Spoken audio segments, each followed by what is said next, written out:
So, The Mandalorian and Grogu is finally out, and people are already throwing spoilers everywhere.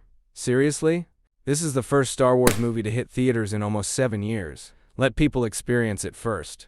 But yeah, full spoiler warning for The Mandalorian and Grogu. If you haven't seen it yet, and actually care about spoilers, this is your chance to click away.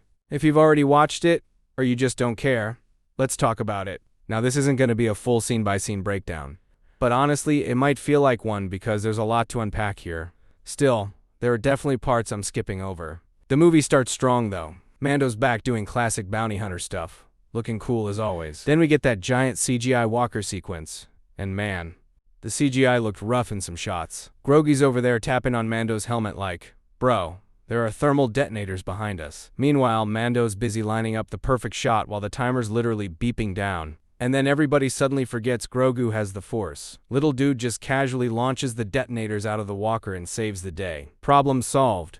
After that, Mando heads back to the New Republic, where Sigourney Weaver shows up and gives him a new ship that conveniently looks a lot like his old one. Then the real mission starts. He's sent to track down an Imperial target, but to get information, he has to deal with these Hutt twins connected to Rada the Hutt, Jabba's son, from the Clone Wars movie. Yeah, that Clone Wars movie almost nobody talks about anymore, and honestly, the movie makes it super obvious. They literally show an old holo image of baby Rada from that animated movie just so audiences can go, oh, that guy. Personally, I think it would have worked better if they trusted fans to figure it out naturally instead of spelling it out. Then Mando starts going through what basically feels like a Star Wars side quest chain. One guy sends him to another guy who sends him to another guy who eventually turns out to be the guy he was looking for in the first place. It genuinely feels like a multi-level video game fetch quest. At one point, Mando meets this information broker voiced by Martin Scorsese, which is honestly one of the easiest paychecks ever.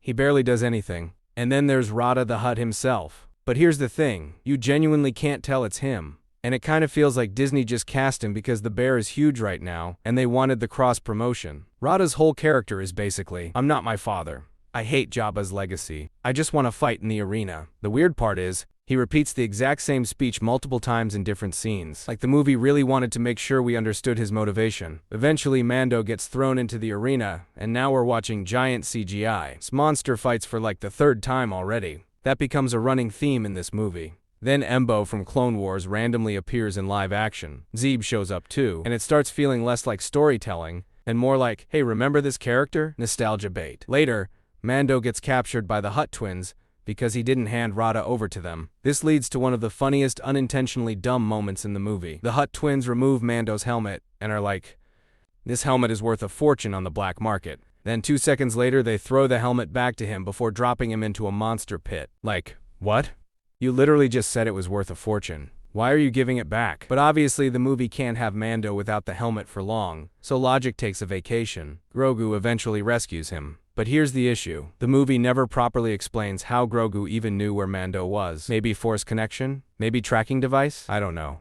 The film just expects you to go with it. Then we get another subplot where Mando's poisoned. Grogu builds him a tiny shelter, uses Force heal, and they randomly find a swamp hermit with the exact antidote they need. Convenient doesn't even begin to describe it. The finale basically turns into non-stop CGI chaos. Giant robots, giant monsters, Hutt fights, explosions everywhere. At one point, Grogu suddenly remembers he can use insanely powerful Force abilities exactly when the plot needs him to. And honestly, that becomes the biggest problem. Every time Grogu uses the Force in some overpowered way, you immediately start wondering why he didn't do that earlier in the movie. Sigourney Weaver shows up with the New Republic fleet for the big rescue. And there's this moment where they're basically ready to wipe out the entire Hutt stronghold without even questioning who else might be living there. The movie just rushes past it. Also, Dave Filoni literally appears in the movie looking exactly like Dave Filoni. Cowboy hat and everything. It genuinely looks like someone accidentally left him in the shot. And then there's a line delivery from Sigourney Weaver that might honestly be one of the weirdest in modern Star Wars, she says. We'll see, Mando.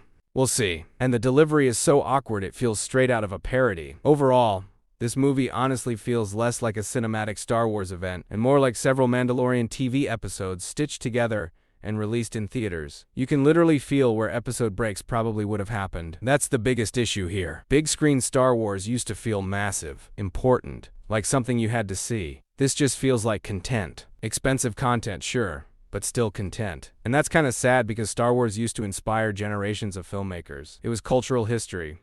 Now it feels like Disney is just trying to keep the machine running. Now don't get me wrong, I still love Star Wars. Nothing about this movie ruins the older stuff for me. The classics are still classics. But this felt like filler with a theatrical budget. Still, I'm curious what everyone else thinks. Have you seen The Mandalorian and Grogu yet? Did you enjoy it, hate it, or fall somewhere in the middle?